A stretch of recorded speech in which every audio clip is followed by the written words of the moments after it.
South China Morning Post, 26 February 2023, will China be able to export weapons to Africa due to Russia's emphasis on resupplying its forces in Ukraine? China is attempting to profit from the Russian conflict by selling its inexpensive, exact replicas of Russian weapons to the African market. Algeria, a nation in North Africa, relies heavily on Moscow for its military hardware, but if the conflict in Ukraine continues, Chinese arms exporters could profit.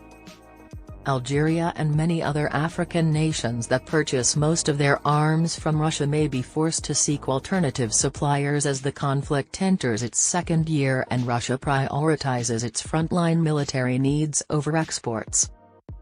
According to the Stockholm International Peace Research Institute, Algeria is the most prominent African importer of Russian weapons and arms, including ships, aircraft, air defense systems, missiles, and armored vehicles. However, the nation also buys some of its weapons from China, France, and Germany. According to CPRI data, Algeria made for 12% of Russian arms exports between 2008 and 2021, second only to China and India. The top 5 African countries that receive Russian weapons are Angola, Egypt, Nigeria, Uganda, and Sudan. Nearly half of the military hardware used on the African continent, such as tanks, battleships, fighter jets, and combat helicopters, is Russian.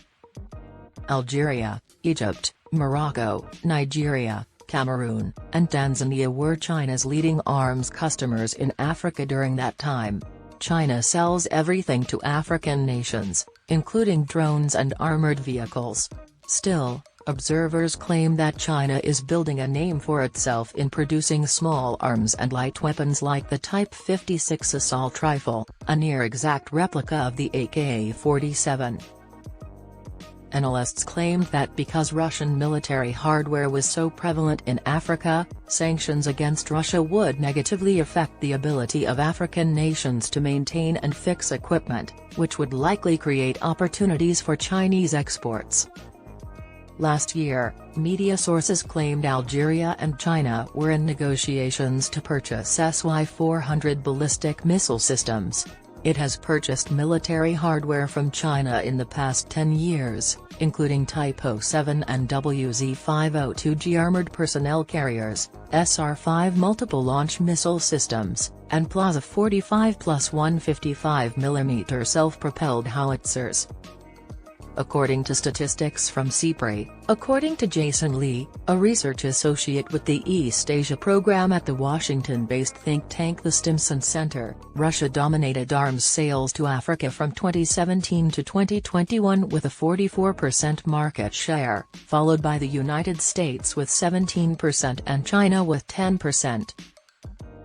But in 2014, when Russia took control of Crimea, Russian arms exports fell 31% yearly. Its exports to Africa also plummeted, showing a preoccupation with its security affairs, Lee said. He claimed that Chinese weapons exports to Africa increased throughout and following Russia's annexation of Crimea, reaching a peak in 2016. Compared to Russian arms sales, Lee predicted that Chinese weapons shipments to Africa would rise. Late last year, Moses Kanyil, the Center for Military Studies director at Stellenbosch University in South Africa, predicted that other arms suppliers would have to step up to cover the sanctions gap.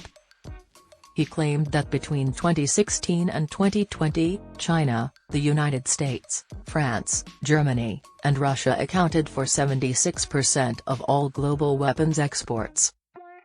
Therefore, it is clear that these are the nations that will contend with Russia to become the continent of Africa's primary weapons supplier, according to Kanyil.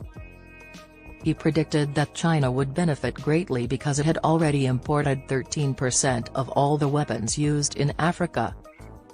The Forum on China-Africa Cooperation and other trade and diplomatic ties that China already maintains with African nations could provide additional assistance, according to Kanyil. According to Gustavo de Carvalho, a senior researcher at the South African Institute of International Affairs specializing in Russia-Africa relations and the African Governance and Diplomacy Program. China's engagement with African nations has grown considerably past 2 decades. He claimed that the conflict between Russia and Ukraine may have allowed China to increase its arms sales in Africa despite other variables, such as China's expanding military-industrial complex and the demand from African nations. According to Paul Stronsky, a senior associate with the Carnegie Endowment for International Peace's Russia and Eurasia program in Washington, Russia is having difficulty arming its troops in Ukraine and cannot deliver weapons to some of its closest allies. He claimed that Russia's control over the continent's weapons trade was likely to wane, mainly if defense sector sanctions started to weaken Russian defenses. Stronsky stated, "I see this as a boon to arms suppliers from other parts of the globe, particularly China and India." According to Benjamin Barden, an assistant professor at the University of Nottingham's Malaysia campus, the arms industries in Russia and NATO nations are profiting from the conflict in Ukraine and experiencing a rise in demand for weapons. As a result, Barden made the following assumption: "I would assume that overproduction of arms caused by the war might have the impact of leading to an increase in arms exports by manufacturers in those countries to other states around the globe, including African ones." He claimed that despite fierce competition from arms producers from Russia, Ukraine, the US, Canada, the United Kingdom, Belgium, Germany, France, and Iran, China's share of weapons shipments to Africa steadily grew. According to Barden, a temporary increase in exports may result from the need for Russian and Ukrainian weapons producers to devote all their attention to the war effort. This does not, however, imply that Chinese arms producers will automatically take up the slack.